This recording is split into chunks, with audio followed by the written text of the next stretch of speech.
Welcome to our channel. Today we are making wheat maple rolls. A very delicious specialty. Take a look. They are still very hot.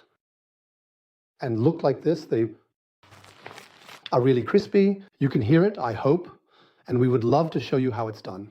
By the way, wheat maple rolls. The term Semon is at the special request of my cameraman because he is a Bavarian. For our wheat maple rolls, we need wheat flour, in this case type 550, wheat semolina, very important, yeast, salt. I like to add a few sunflower seeds here. They are very tasty so far. Soft to liquid butter, which is also very important, water, and maple syrup. Gives the whole thing a wonderfully nutty, slightly smoky flavor, really delicious. And most importantly, once again, the wooden spoon, because we will mix this only by hand. To make the dough, we first put the dry ingredients into the flour. In this case, I mix the whole thing a little bit. In the whole thing, already a bit of pre-sorting, excuse me, it's loud, goes into my bowl. Then the sunflower seeds. Then I take the yeast and crumble it into the water. And I also add my maple syrup. The yeast is especially happy because maple syrup has a lot of sugar.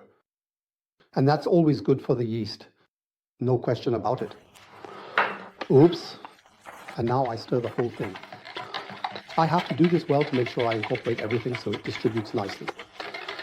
By the way, the water is at room temperature, but that's not a big deal. Because now I will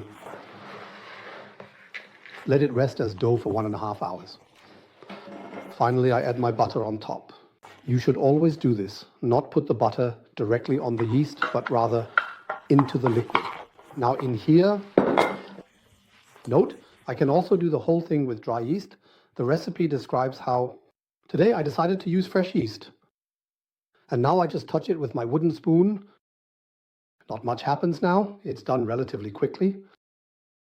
You see, it becomes a medium firm dough. You don't need to worry about it. The dough already has a good consistency here.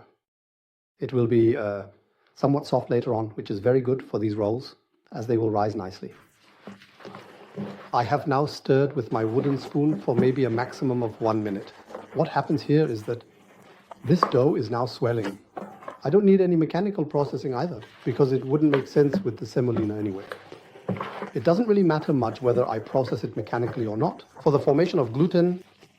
So that's it. I don't do anything more here, except that I take my plastic spatula. Of course, I clean the spoon thoroughly, because I want to use all of the dough. I scrape the whole thing off once. Here at the edge, move it a little to the side. And now I place it covered in a warm place. That's how it looks for about 1.5 hours. And then we'll continue processing the dough.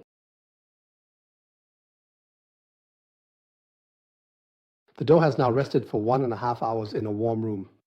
In this case, in our kitchen. I have covered it. This is how it looks. It has risen beautifully. That's how it should look. That's very important. I take it out now and place it on my floured board. Oops, shock.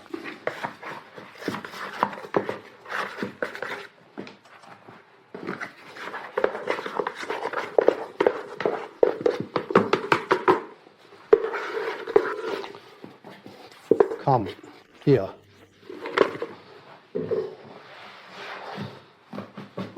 Now I don't do much with the dough. I make a strand out of it. It's important that you don't pull or fold the dough too much now. But leave it. As is, the pulling and folding will come shortly. This is now approximately 40 cm. About 8 cm wide. I now divide it into 8 to 9 parts, and then show you how I process it further.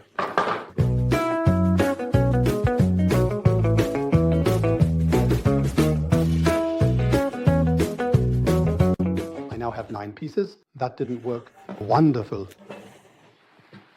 I am now taking the pieces. It's important to work with flour and stretch the dough pieces long. Fold once here, fold once there. Place them with the edges in flour, and then shape them a little like this. It looks a bit like, I compared it during preparation, it somewhat resembles a cobblestone or a brick. Of course, these aren't stones, they're rolls. And place them on the baking sheet with some distance between them. Once again in the middle, slightly overlap here, there. Press down the sides in flour and shape them.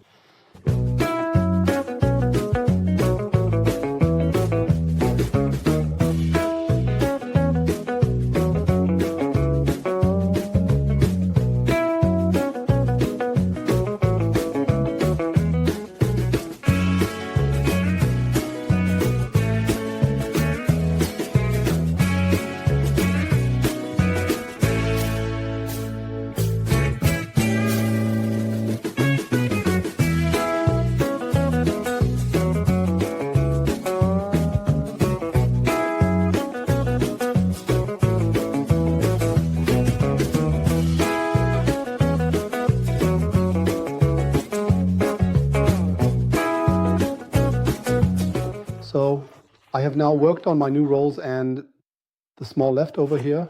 It's important that when you place them on the baking sheet, always place them on the seam. They will settle nicely afterwards, always with a certain distance from each other. I will now cover these dough pieces and let them rest for half an hour. Let them stand here. Now it has also become suitably warm in the room. And in half an hour, we will continue processing them.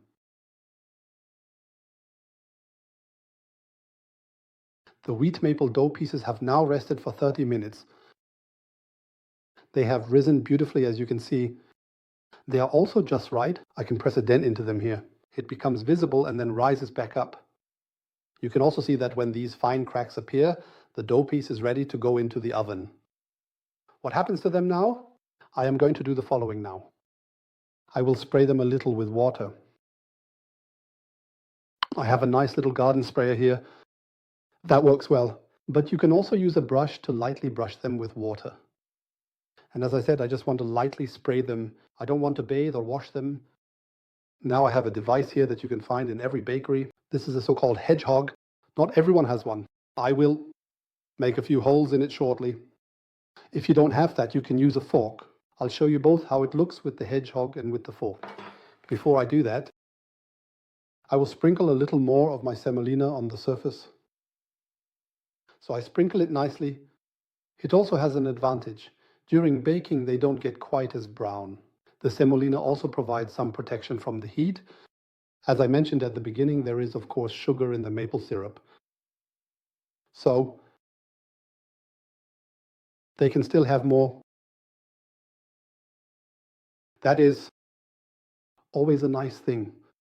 Any excess semolina after baking will fall off anyway. And that's why I can't put another roll on top.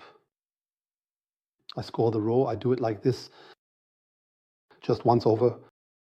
I do this because then the pressure from the proofing can also escape upwards. They can rise normally and don't burst open wildly. If you don't have such a scoring tool, use a fork and do it in an offset pattern. Always poke very lightly. Not too hard, otherwise they'll collapse too much. So we do this carefully. This way you can create a small pattern. That works quite well. So that's it. They now go into the oven at 205 degrees, bake for 10 minutes at that temperature. I then lower it a bit and then we finish baking them. See you soon.